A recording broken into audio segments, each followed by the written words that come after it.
Hello, my dear students. This is Computer Concepts. A.K. Pandey. Welcome to my YouTube channel. आज इस video में मैं आपके लिए लाया हूँ किस तरह से आप क्या-क्या स्ट्रेटजी और क्या-क्या गाइडलाइंस, क्या-क्या टिप्स फॉलो करके आप 70/70 क्रैक कर सकते हैं, फोड़ सकते हैं। जी हाँ, और आपने सुना होगा कर्मण्येवाधिकारस्ते मा फलेषु कदाचन। इसका मतलब बिना कर्म किए हो कोई फल नहीं मिलता है। तो हमारे हाथ में कर्तव्य है और आप उसको करते रहिए।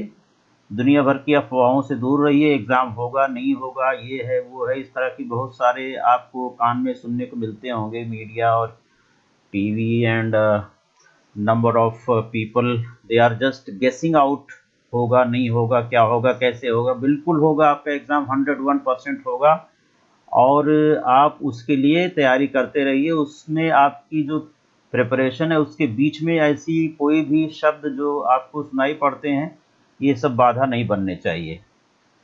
किसी ने ये भी कहा है कि कुछ काम करो, जग में रहकर कुछ नाम करो। जी हाँ, कर्म करते रहना है, फल की चिंता नहीं करना है, फल आपको ज़रूर मिलेगा। अगर आप बीच में कोई बाधा आपके सामने आती है तो आप 70/70 नहीं ले आ पाएंगे। इसलिए आपको बीच में कोई भी शब्द, किसी भी प्रकार की अफवाह, इस तरह की चीज़ें आपके रास्ते में बाधा नहीं बननी चाहिए। तो आइए हम लोग जानते हैं कुछ टिप्स, कुछ गाइडलाइंस, कुछ स्ट्रेटजीज जिसका यूज करके आप 70/70 क्रैक कर सकते हो in theory exam, coming theory exam. So इसके लिए मेरी बहुत बहुत शुभकामनाएं आपके साथ हैं। और कहते हैं कि जो अपनी मदद करता है उसकी मदद खुदा भी करता है, भगवान भी उसका साथ देता है।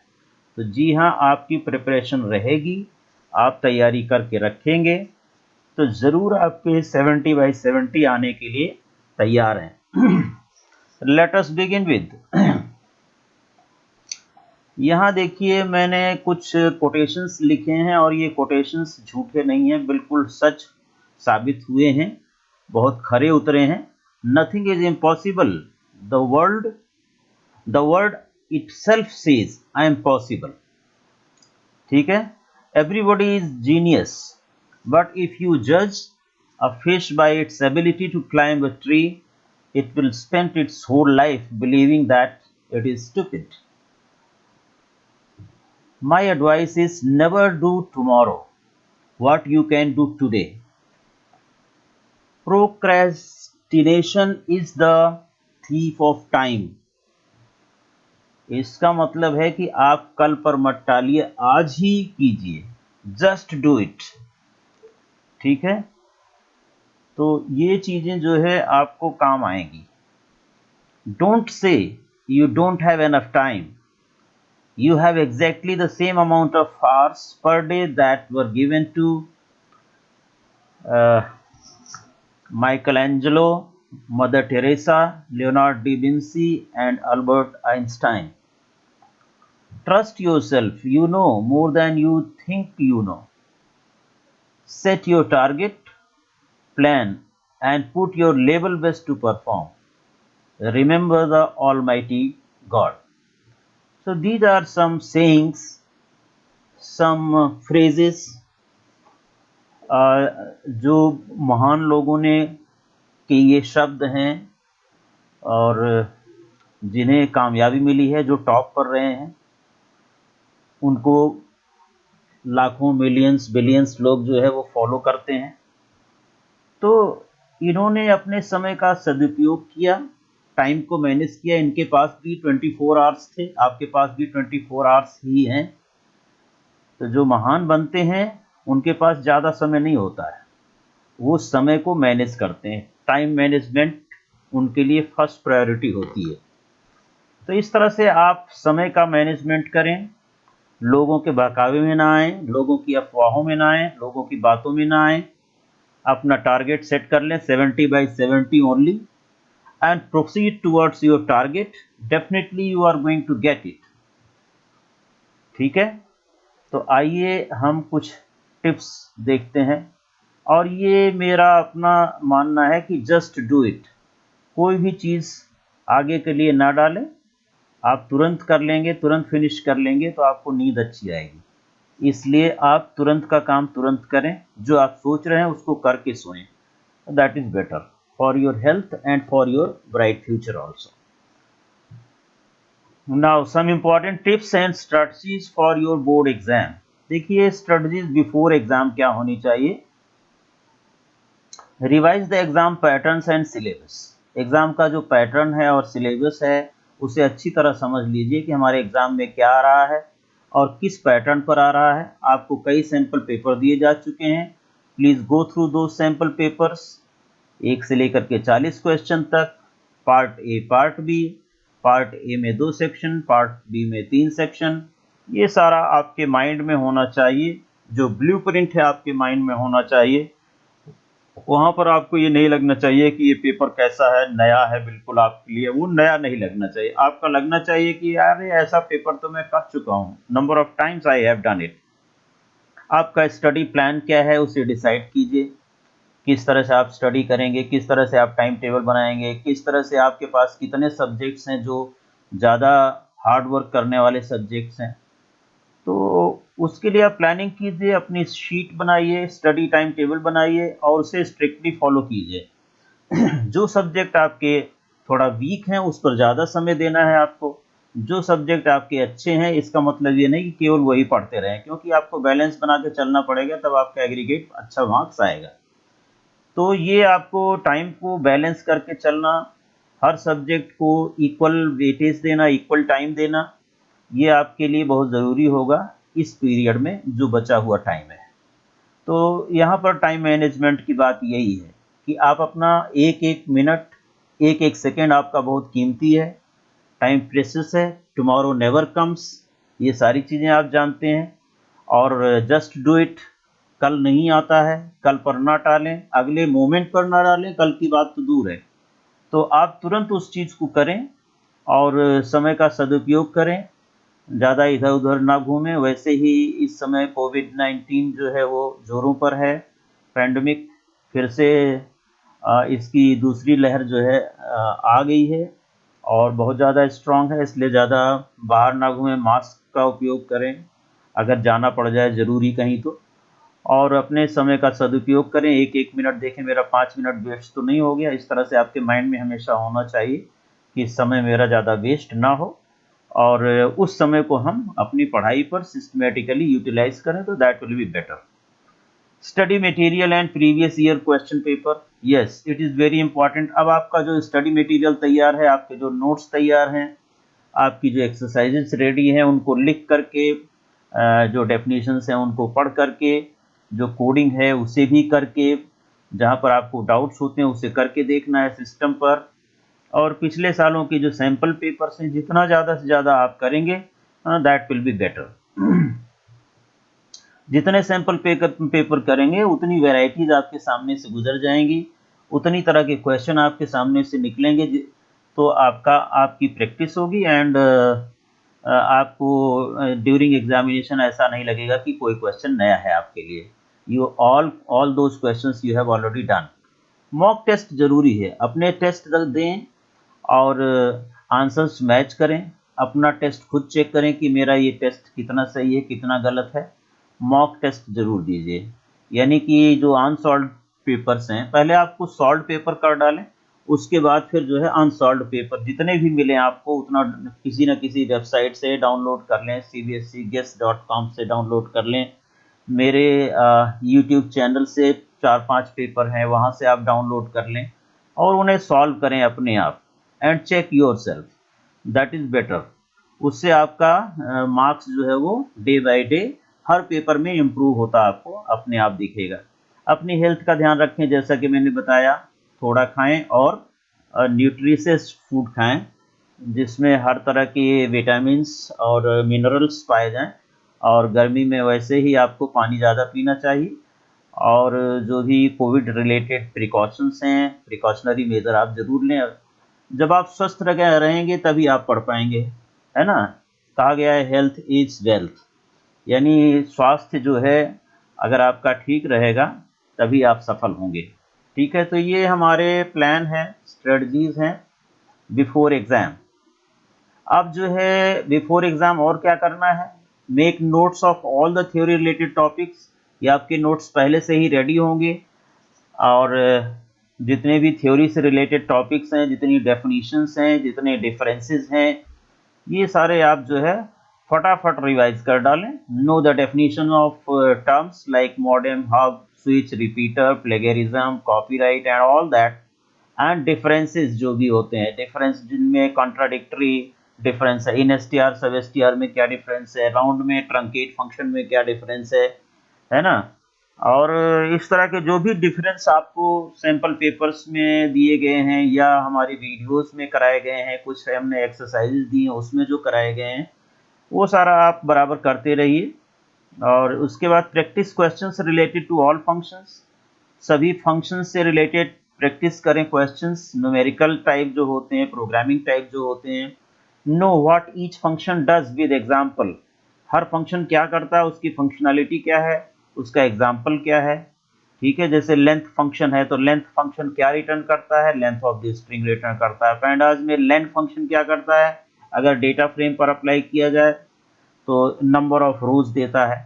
इस तरह से हर फंक्शन का इस्तेमाल क्या होता है और उससे रिलेटेड कुछ practical examples, programming examples, coding आपको तैयार करना चाहिए, प्रैक्टिस करनी चाहिए। Prepare the unit on DBMS MySQL properly, जो माईएसक्यूएल है इसके काफ़ी अच्छे मार्क्स हैं, तो इसकी भी प्रिपरेशन आपको अच्छे ढंग से करना चाहिए। It is easy and is worth 25 marks, बहुत ईजी है माईएसक्यूएल अगर आप थोड़ा सा ध्यान देते हैं। माईएसक्यूएल रिवीजन टूर का जो मेरी प्लेलिस्ट है उसे आप कर डालिए, सारे आपके माईएसक्यूएल के डाउट्स क्लियर हो जाएंगे। फास्ट मोड में कर डालिए, और 25 मार्क्स का वेटेज है इसका, तो आसानी से इसे किया जा सकता है। Know how each and every query affect the output, know the function of all queries, ठीक है।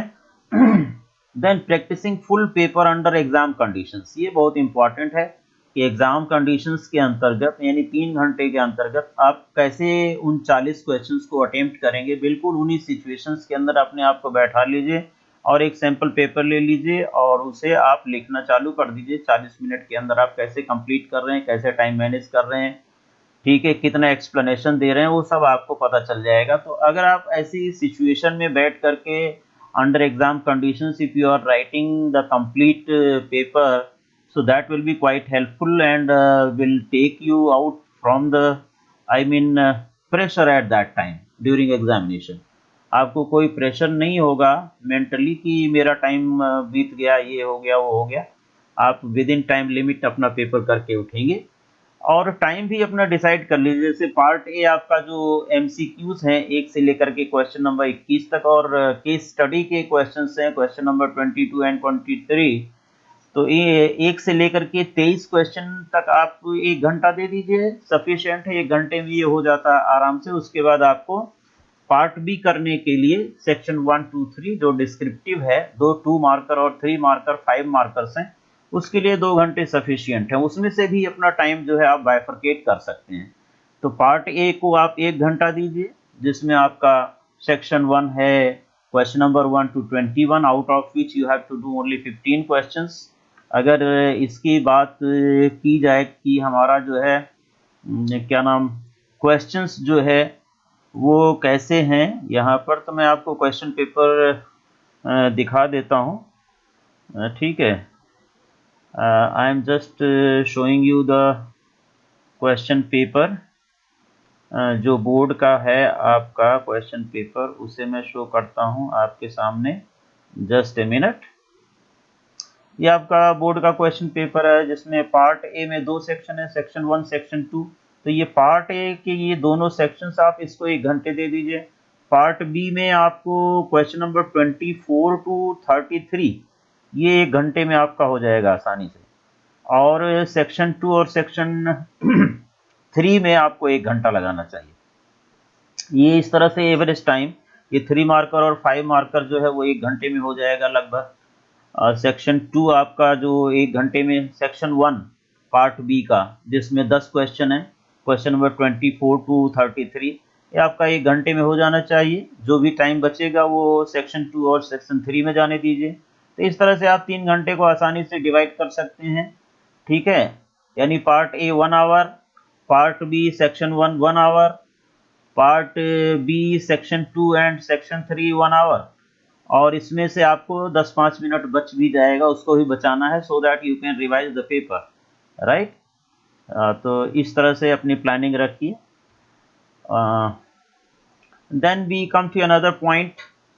ये मैं कह रहा था आपको कि अपना जो पेपर है एग्ज़ाम कंडीशन के अंतर्गत अपने आप को रखकर उन क्राइटेरियाज में अपना जो पेपर है 3 घंटे का उसे करें, वहाँ पर अपने कमरे में किसी को आने ना दें, स्टडी रूम में जब भी आप पेपर कर रहे हैं, और एग्जैक्टली 3 आवर्स के बाद देखिए कि आपके पास विद इन 3 आवर्स पेपर हो जाता है और कितना टाइम बचता है आपको रिवाइज करने के लिए।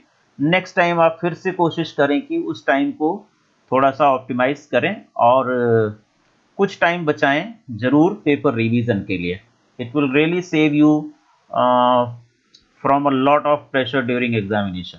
ओके, नाउ ये तो था आप एग्जाम से पहले क्या क्या करेंगे। अब आप एग्जामिनेशन हॉल में हैं और वहां पर आप किस तरह से मैनेज करेंगे, what are guidelines for that.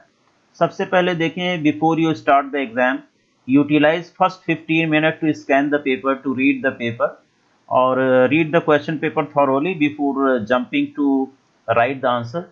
ये आपको इसके लिए 15 मिनट मिलते भी हैं, तो आप अपना पेपर अच्छी तरह से पढ़ लें और अपने मन में प्लानिंग कर लें। और मन में भी कई बार ये हमारे दिमाग में आ जाता है, अच्छा इसका आंसर ये लिखूंगा, इसका आंसर ये लिखूंगा, इस तरह से यू कैन प्लान आउट। वहाँ यहाँ तक कि जो आपके ऑब्जेक्टिव टाइप एमसीक्यूज होते हैं क्वेश्चन नंबर 1 to 20, वो तो अपने दिमाग में आ ही जाते हैं कि मैं किस तरह से कौन सा आंसर किसका क्या लिखने वाला हूँ। देन सेकेंड पॉइंट है बेटा, know how much time you have to give for each section. यही मैं बता रहा था, ये मैं आपको बता चुका कि पार्ट ए के लिए आप पूरा 1 घंटा दे सकते हैं, उसमें से भी आपको 2-4-10 मिनट अगर सेव हो जाते हैं तो that will go to part B. Part B का जो सेक्शन 1 है उसके लिए 1 घंटा दे सकते हैं, 10 क्वेश्चन है उसमें तो, और पार्ट बी का सेकेंड और थर्ड सेक्शन करने के लिए 1 घंटा देंगे आप, और इधर से जो भी टाइम बचेगा वो आप पार्ट बी के सेकेंड और थर्ड सेक्शन में देंगे, और उसमें से आपको थोड़ा टाइम 10 मिनट का टाइम बचाना भी है। इस तरह से आपको स्ट्रेटजी रखनी है टाइम मैनेजमेंट के लिए। नाउ इंटरनल चॉइसेस की जहां तक बात है, among the questions with internal choices select the ones that you plan to attempt। आप रीडिंग करते समय उसे देख लें कि हमें जो है कौन सा करना है, उस समय ना सोचना रहे। जब आपको 15 मिनट रीडिंग टाइम मिला हुआ है तो आपको इंटरनल चॉइस जो मिलती है, जैसे क्वेश्चन नंबर 39 में और करके जो है क्वेश्चंस, तो और में आपको पहला वाला करना है कि दूसरा करना है, for that you have to just decide during reading time of the question paper only and frame skeleton of the answers you are going to write for those questions। और उनका जो क्वेश्चन का आंसर लिखने वाले हैं उसका आप outline पहले से तैयार कर लें अपने माइंड में। ये बहुत जरूरी चीज है, maintaining question sequence. Attempt all questions either from question number 1 to 40 or question number 40 to 1। for any unknown answer leave sufficient space which can be done later। तो ये जरूरी है कि आप सीक्वेंस जो आप मेंटेन करेंगे, क्वेश्चंस का ऑर्डरिंग जो मेंटेन करेंगे, उसको आप असेंडिंग या डिसेंडिंग ऑर्डर में क्वेश्चंस को रखिए, और जहां मान लीजिए बीच में कोई क्वेश्चन नहीं आता उसके लिए सफिशिएंट स्पेस डाल दीजिए, बाद में उसे आप मैनेज कर सकते हैं, बाद में उसे कर सकते हैं अटेम्प्ट। फॉलो अ पैटर्न, एक पैटर्न फॉलो कीजिए। क्या पैटर्न है? For example in case you start with long answer questions तो कंप्लीट दैट सेक्शन। मान लीजिए कि आप पार्ट बी का लास्ट सेक्शन करते हो, सेक्शन 3 जिसमें आपको 3 क्वेश्चन है, 38, 39, 45 मार्कर्स, तो पहले आप उसे कंप्लीट कर लिए। ये नहीं कि 39 किया या 40 किया फिर उसके बाद सेक्शन 2 में जंप कर गए, नहीं। अगर आप सेक्शन वाइज अटेम्प्ट कर रहे हैं कि पहले आप 5 मार्कर्स कर रहे हैं तो all questions 5 markers must be completed first, ठीक है। So that should be the pattern. उसके बाद आप 3 मार्कर पे आना चाहते हैं 3 मार्कर पे आ जाए, उसके बाद आप 2 मार्कर पर आना चाहिए, वही हो गया डिसेंडिंग ऑर्डर में, यानी क्वेश्चन नंबर 42 क्वेश्चन नंबर 1 की तरफ। Best possible answers only. देखिए आपको पता है कि क्वेश्चन नंबर 1 to 21 में से you have to attempt only 15 question, part A section 1, question number 1 to 21. Out of it you have to attempt only 15 questions. So जो 15 क्वेश्चंस के आंसर बेस्ट आते हैं वही आपको करने हैं। ऐसा नहीं कीजिए कि आप 1 से लेके 21 तक सारा कर दीजिए। एग्जामिनर को जो लगेगा सही वो चेक कर लेगा। ऐसा करने से आपके मार्क्स डिडक्ट हो जाएंगे। अगर आप 1 to 21 सारा कर देते हैं तो examiner will check only question number 1 to 15। Rest 6 questions will be crossed out by the examiner.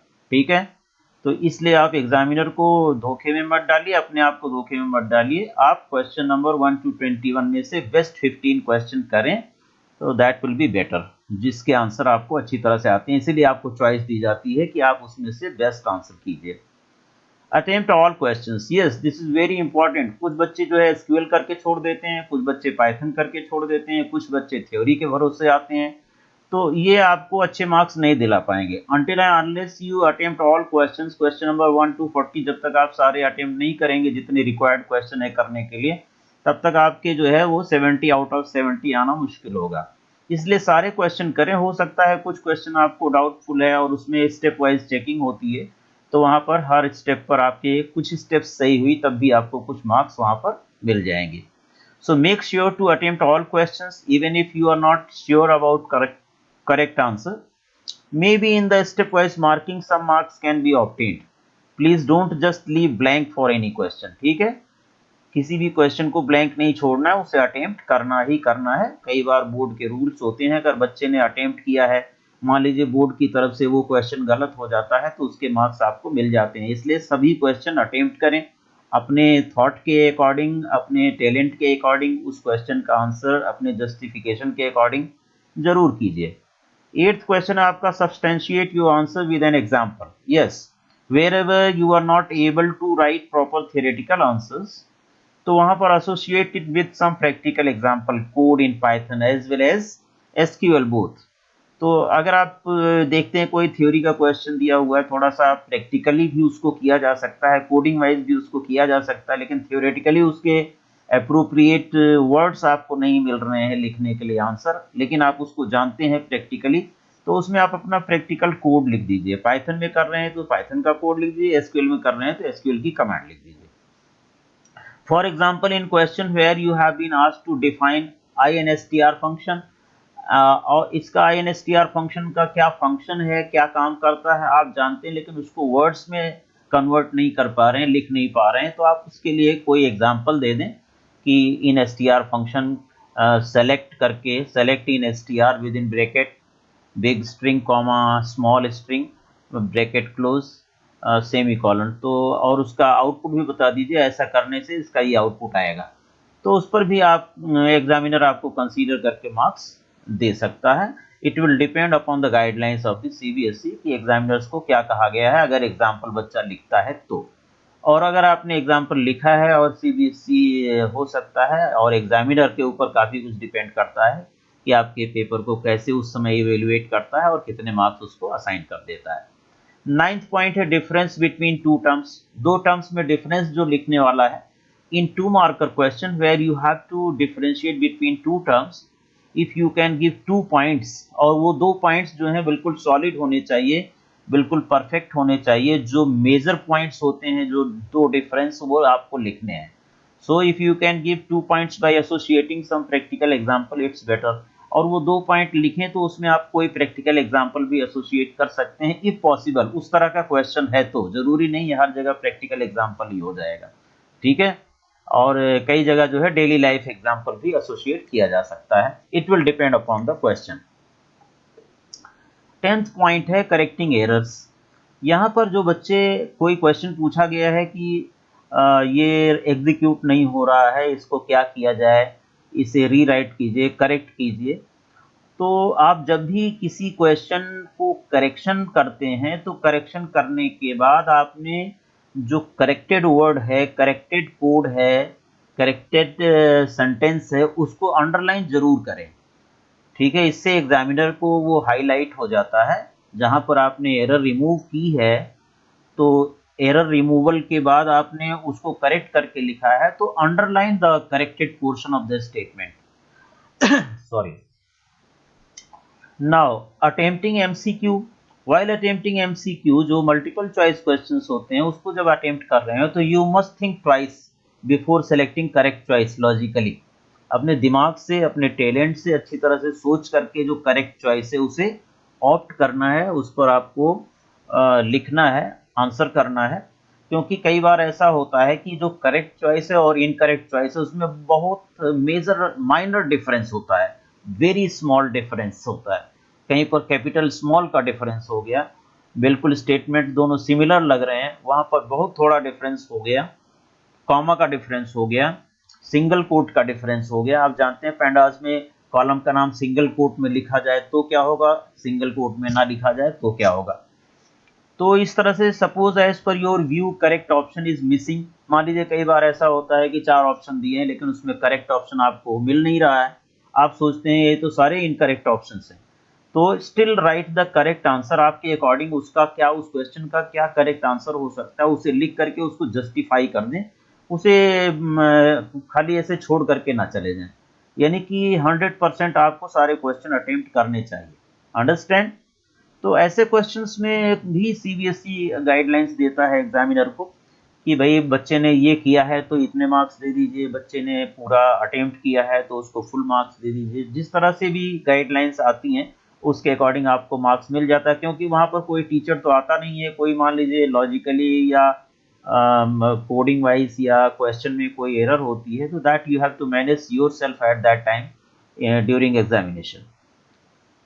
तो वहां पर आप जस्टिफिकेशन दे करके अपना करेक्ट आंसर वहां पर दे सकते हैं। ऐसा नहीं है कि सारे क्वेश्चन ही जो है गलत होंगे, ऐसा 0.1% होने का चांस होता है, लेकिन हो भी सकता है। उस केस में मैं बता रहा हूँ, नहीं तो सभी क्वेश्चंस को आप जो है कहने लगिए कि ये भी गलत है, ये भी गलत है, अपना अलग से ही जस्टिफिकेशन देने लग जाओ। और आपने पढ़ा होगा तो शायद ऐसा नहीं करेंगे, ये मुझे पता है। Revise after completion, very important point. Revise your paper twice and ensure that all questions have been attempted properly.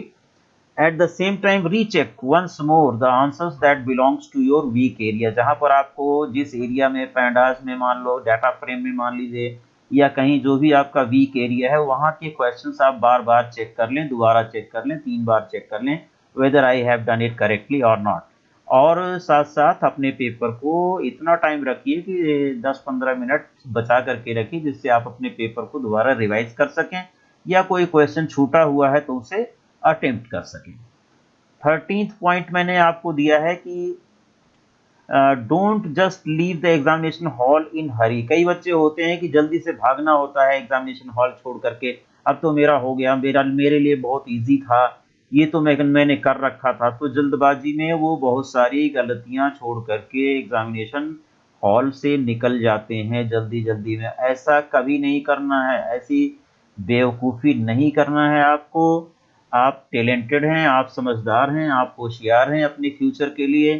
तो after rechecking your answer scripts, find your own mistakes, try to resolve it and add few more valuable point. हो सकता है लिखते समय आपको कोई point याद ना आया हो, अभी इस समय रिवीजन में कोई वैल्यूएबल पॉइंट फटाफट स्ट्राइक कर जाता है इन 3-4 मार्कर्स क्वेश्चंस, और वहां पर highlight the important points and write your answers in points and to enhance visibility.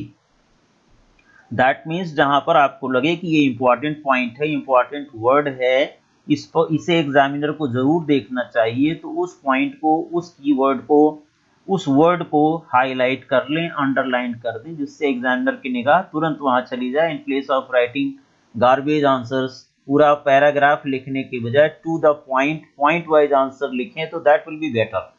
मेरा मानना है कि कई बच्चे जो है क्वेश्चन का आंसर एक पैराग्राफ बना देते हैं, जैसे कोई ऐसे लिख रहे हैं, ऐसा नहीं होना चाहिए।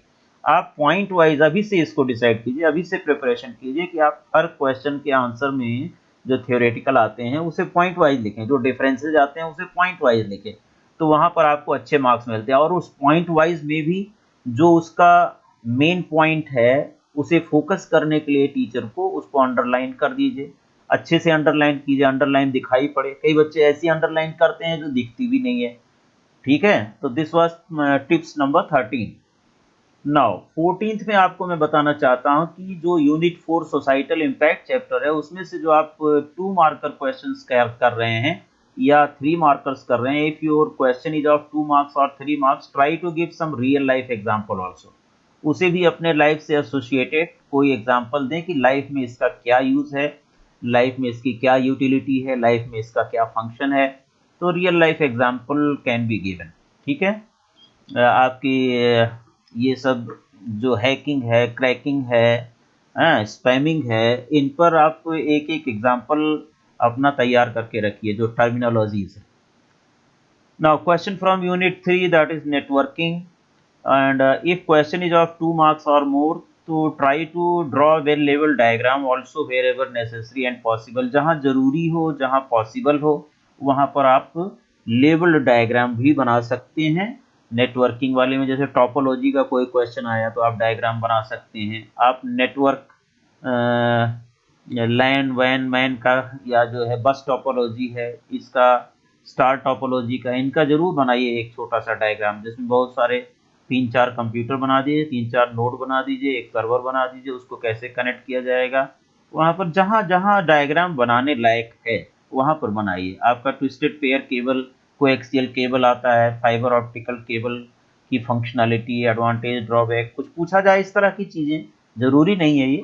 तो वहाँ पर जहाँ डायग्राम बनाने लायक है वहाँ आप डायग्राम बना सकते हैं और उसे लेबलिंग करें। नॉट ओनली डायग्राम, जब भी डायग्राम बनाएं तो उसकी लेबलिंग करें, कौन सी चीज़ क्या है, एरो मार्क करके आप उसे कर सकते हैं। वेरी इंपॉर्टेंट एरिया में आ रहा हूँ आपका टिप नंबर 16, बहुत ही जरूरी चीज है इसमें बताई गई, आपको जरा ध्यान से समझिएगा। Special tips for MySQL and SQL। In SQL command remember the following common errors. जो हम लोग पेपर चेकिंग करते हैं बोर्ड की, तो उसमें ये कॉमन एरर्स हमें देखने को मिलती हैं, जो मैं यहाँ पर आपको हाईलाइट करना चाहता हूँ, शेयर करना चाहता हूँ, so that you should not commit such type of mistakes in coming exam। Don't forget writing from clause। एक तो फ्रॉम क्लॉज लिखना सेलेक्ट कमांड में ना भूलें। दूसरी चीज फ्रॉम लिखे बिना आप टेबल का नाम लिख देते हैं या फ्रॉम लिख करके टेबल का नाम छोड़ देते हैं, तो ये बहुत जरूरी है। From clause select ename comma job comma self from table name, remember. दूसरी चीज, कई बार बच्चे क्या करते हैं इसमें, सेलेक्ट स्टार भी लिखेंगे, ई नेम भी लिखेंगे, जॉब भी लिखेंगे, सेल भी लिखेंगे। भाई या तो तुम सेलेक्ट स्टार लिखो या तो जो है इंडिविजुअल कॉलम्स के नाम लिखो सेलेक्ट में। स्टार और इंडिविजुअल कॉलम्स के नाम जो है एक साथ कभी नहीं आते हैं सेलेक्ट कमांड में, इसे आपको याद रखना है। ठीक है, आइदर स्टार, यहाँ पर या तो स्टार लगाएं या तो इंडिविजुअल कॉलम्स के नाम लिखें। ओके, समझ आ रही होगी बात मेरी आपको। तो स्टार अगर लिख रहे हैं तो ename comma job comma sal नहीं लिखोगे। अगर select ename comma job comma sal comma जो भी कॉलम लिख रहे हो या एक ही कॉलम लिख रहे हो तो स्टार नहीं लिखोगे, ये याद रखना है। ये पॉइंट यहाँ पर विशेष रूप से आपको याद रखना है। बी में देखें, बी में बेटा नल कंपैरिजन जो है वो हमेशा इज ऑपरेटर के साथ होता है, इक्वल टू के साथ नहीं होता है। तो कई बच्चे क्या है, इज नल और इज नॉट नल का कंपैरिजन इक्वल टू के साथ करते हैं, वो बिल्कुल गलत है। ये कॉमन मिस्टेक्स है जो एग्जाम्स में हमें देखने को मिलती है। सो सेलेक्ट स्टार, यहाँ देखिए मैंने स्टार लिखा तो ये इस तरह का कॉलम नेम्स नहीं लिखे गए। Star means all columns of the table, all attributes. ठीक है, star from emp. Where condition में हम वेयर लगा रहे हैं, where commission equal to null नहीं लिखना है, इज नल लिखना है या इज नॉट नल लिखना है। ओके, ये आपको ध्यान रखना है। सी पार्ट देखें, after order by clause right रे कॉलम नेम। ऑर्डर बाय लिख करके बच्चे सीधा DESC लिख देते हैं या ASC लिख देते हैं।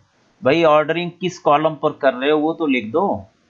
Order by E name, E name पर ऑर्डरिंग कर रहे हैं कि ऑर्डर बाय जॉब पर कर रहे हैं कि order by date of birth पर कर रहे हैं, जो भी है ऑर्डर बाय के बाद एक कॉलम नेम आना जरूरी है जिस कॉलम पर आप डाटा अपना अरेंज कर रहे हैं इन असेंडिंग और डिसेंडिंग ऑर्डर। दूसरी चीज, असेंडिंग के लिए ASC लिखना जरूरी नहीं है, डिसेंडिंग के लिए DESC लिखना मस्ट है, ये भी आपको याद रखना है। अगर आप ASC और DESC असेंडिंग के लिए और डिसेंडिंग के लिए रिस्पेक्टिवली लिख भी देते हैं तो कोई गलती नहीं मानी जाती है। ठीक है, यानी कि इस कॉलम एम्प्लॉय नेम पर डिसेंडिंग ऑर्डर में आप सॉर्टिंग कर रहे हैं, इस कॉलम पर आप असेंडिंग में करना चाहते हैं तो यहाँ ASC लिख भी सकते हैं और नहीं भी लिख सकते हैं, वो ऑप्शनल है। तो इस तरह से इन चीज़ों का ध्यान रखना है। Remember the sequence of the following clauses. अगर आपको सारे सीक्वेंस जानना है तो पहले सेलेक्ट रहेगा, select this this this, from रहेगा, टेबल का नाम आ गया, वेयर में एक कंडीशन आ गई, फिर ग्रुप बाई। अगर सारे ये क्लॉजेस हैं एक साथ कहीं यूज करना हो तो इस ऑर्डर में रहेंगे, वेयर, ग्रुप बाई, जॉब। और ग्रुप बाई है तभी हैविंग आएगा, वरना हैविंग नहीं आएगा। रिमेंबर, कुछ बच्चे वेयर की जगह हैविंग का इस्तेमाल कर देते हैं, बिल्कुल गलत है। ग्रुप बाई है और ग्रुप्स में भी आपको फिल्टर करना है तो हैविंग लगाना है, नहीं तो हैविंग की कोई जरूरत नहीं है। अच्छा, ग्रुप बाई और ऑर्डर बाई दोनों यूज करना है, ग्रुप भी बनाना है और उसमें ऑर्डरिंग भी करनी है, तो ग्रुप बाई पहले आएगा, ऑर्डर बाई बाद में आएगा। तो इसका जो बेसिक सीक्वेंस है बेटा कैसे होता है, सेलेक्ट, कॉलम नेम्स। अच्छा, अगर आपको ग्रुप बाई लगाना है तो ये ध्यान रखना है कि यहाँ पर एग्रीगेट फंक्शंस का इस्तेमाल हुआ होना चाहिए, अदरवाइज ग्रुप बाई का कोई सेंस नहीं है। रिमेंबर, तो जब ग्रुप बाई किसी कॉलम पर लगेगा तो उस कॉलम को भी सेलेक्ट कर देना है जिससे उस ग्रुप के एग्रीगेट वैल्यूज दिखाई पड़े, otherwise aggregate values you will not be able to identify.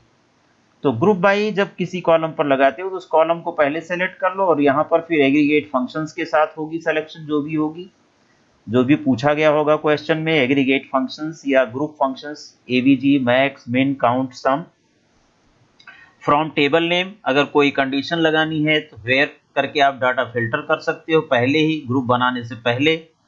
और ग्रुप बाई किसी कॉलम का नाम रहेगा और ग्रुप्स में से फिल्टर करना है तो देखिए ग्रुप जॉब पर बनाया गया, जॉब कई तरह के होंगे, 10 तरह के जॉब हैं, क्लर्क, मैनेजर, सेल्समैन, एनालिस्ट और बहुत सारे।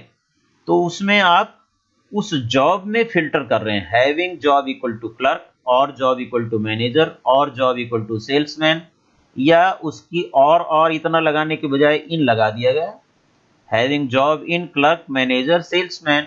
और अगर ऑर्डरिंग लगानी है तो लास्ट में सबसे ऑर्डर बाई आएगा, ऑर्डर बाई जॉब पर आप ऑर्डरिंग कर रहे हैं। तो ये आपको बहुत विशेष प्रैक्टिस करके जाना है, ग्रुप बाई, हैविंग, वेयर। और इस पर आपको मैक्सिमम क्वेश्चन मिलने वाले हैं बोर्ड एग्जाम में, जो कि आपको अच्छे मार्क्स दिलाएंगे। ठीक है, अगर आप करेक्ट कर देते हैं तो फुल मार्क्स, इनकरेक्ट कर देते हैं तो सिर्फ सीधा हाफ में कन्वर्ट हो जाता है। रिमेंबर, कोई भी क्लॉज बीच में गलत हुआ तो सीधा 50% गया, इसलिए आप इसे बहुत सावधानी से, सतर्कता से लिखेंगे और तैयारी करें अभी से, अभी आपके पास टाइम बहुत है। Now, don't get confused in degree and cardinality, which oftenly happens with most of the students कि डिग्री को cardinality लिख जाते हैं और cardinality को डिग्री लिख जाते हैं। Remember the formula RCDC, ये याद रखिए। RC row cardinality, that means number of rows means cardinality. DC means degree column, that means number of columns is known as degree. ध्यान से आप देख लीजिए, मैंने एक आपके लिए सिंपल सा फॉर्मूला RCDC का बताया हुआ है। रो कार्डिनलिटी यानी कि number of rows known as cardinality, DC degree column, that means number of columns known as degree. ठीक है, number of rows means cardinality, number of columns means degree. उल्टा नहीं लिख देना है क्योंकि इसमें बच्चे कंफ्यूज हो जाते हैं। जो वर्टिकल कॉलम्स हैं वो डिग्री है, नंबर ऑफ कॉलम्स वो डिग्री है, और number of rose, number of tuples, वो आपकी कार्डिनलिटी है। हॉरिजॉन्टल रोज को टपल कहा जाता है, वर्टिकल जो आपका है उसे कॉलम, वर्टिकल एट्रीब्यूट्स को कॉलम कहा जाता है। ठीक है, लास्ट बट नॉट लीस्ट, आखिरी पॉइंट आपको बता रहा हूं, practice practice practice. Before going to appear in final board examination 21 or any other board examination, not only in 21, you should solve maximum number of sample papers to go through varieties of questions and check your answer sheet yourself. Find out your mistakes, identify your weak area and try to work on it to convert it into stronger area, to convert it into 70 marks, 70 out of 70, full out of full। एक ही रास्ता है, practice practice practice बच्चों, ये आपके हाथ में है, ये किसी से आपको मांगना नहीं है। Practice makes a man perfect. Practice करते करते, करत करत अभ्यास की जड़ मति होत सुजान, किसी ने कहा है। तो आपके हाथ में प्रैक्टिस है, प्रैक्टिस कीजिए, बहुत कुछ आप कर सकेंगे। मैं आपको इन शब्दों के साथ इनकरेज करना चाहता हूँ। Remember, managing your time in an exam will remove so much pressure. आप एग्ज़ाम में अपना टाइम मैनेज कर लेंगे, जिसे हम टाइम मैनेजमेंट कहते हैं, जो पहले से आप प्रैक्टिस कर लेंगे, सीख लेंगे, तो आपका वहाँ पर प्रेशर बिल्कुल ख़त्म हो जाएगा। It will stop you making silly mistakes in a panic condition, and it will also make sure that you don't lose your marks. That means time management is very important. Time management से pressure, mental pressure कम होगा, panic नहीं होंगे और कम से कम mistake करेंगे। Silly mistakes जिसे कहते हैं, अनजाने में जो गलतियां हो जाती हैं वो कम से कम होंगी, आपके मार्क्स डिडक्ट ही नहीं होंगे। So you really need to pay attention here and just think of how much easier these tips are. That will make your future bright. Remember to continue practicing hard because practice makes a man perfect. ठीक है, तो इस तरह से now in the end I would like to say success doesn't come to you. You have to go to it. किसी ने कहा है, मार्वा कॉलिंस ने कहा है। तो आप सफलता की तरफ खुद हमें जाना पड़ता है और खुद जाने के लिए कर्म करना पड़ता है, और कर्म में भी आप जो है विश्वास रखें और प्रैक्टिस में भी विश्वास रखें, तो ज़रूर आपको सफलता आपके पास खुद चल करके आएगी। यानी आपको 70 आउट ऑफ 70 मिलेगा ही मिलेगा। ठीक है, तो कुछ काम करो, कुछ काम करो, जग में रहकर कुछ नाम करो।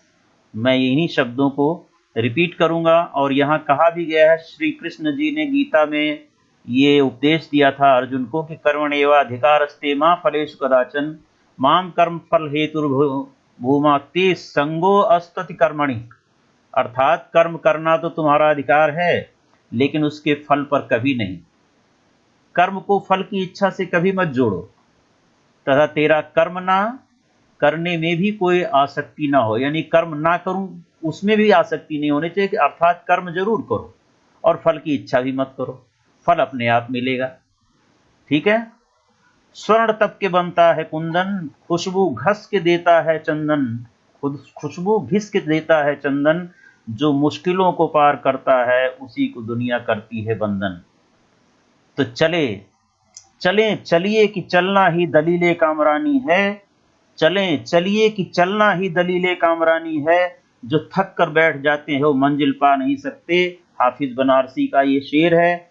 इन्हीं शब्दों के साथ बहुत बहुत शुभकामनाएं आपके प्रति व्यक्त करता हूं, और ये उम्मीद, आशा ही नहीं बल्कि ये उम्मीद करता हूं कि हमारे सभी बच्चे बहुत ही अच्छे मार्क्स के साथ, 70 आउट ऑफ 70 मार्क्स के साथ, जो इस चैनल से जुड़े हुए हैं, जो नहीं भी जुड़े हुए हैं, जो दुनिया के तमाम बच्चे बोर्ड में अपीयर होने जा रहे हैं, हमारे स्कूल के हों चाहे दूसरे स्कूल के बच्चे हों, सभी बच्चे तो बच्चे ही होते हैं। तो उनके लिए हमारी दिल से, हृदय से हार्दिक शुभकामनाएं व्यक्त करता हूं, और उम्मीद करता हूं कि सभी बच्चे इन गाइडलाइंस को फॉलो करें और सभी के 70 आउट ऑफ 70 मार्क्स थ्योरी में आएँ। तो ज़्यादा ना बोलते हुए मैं अपना वक्तव्य यहीं समाप्त करता हूं, और बहुत बहुत धन्यवाद समय देने के लिए। और इस तरह से आप चैनल से जुड़े रहिए, और चैनल पर नए हैं तो चैनल को सब्सक्राइब कर लें। इस तरह की टिप्स, बहुत सारी वीडियोस सब्जेक्ट से रिलेटेड आपके सामने आती रहेंगी। अपने फ्रेंड्स के साथ भी ये शेयर करें। थोड़ा मैंने इनकरेज करने की, आपको जगाने की कोशिश की है इस वीडियो के माध्यम से। So thank you very much, बहुत बहुत धन्यवाद आपका।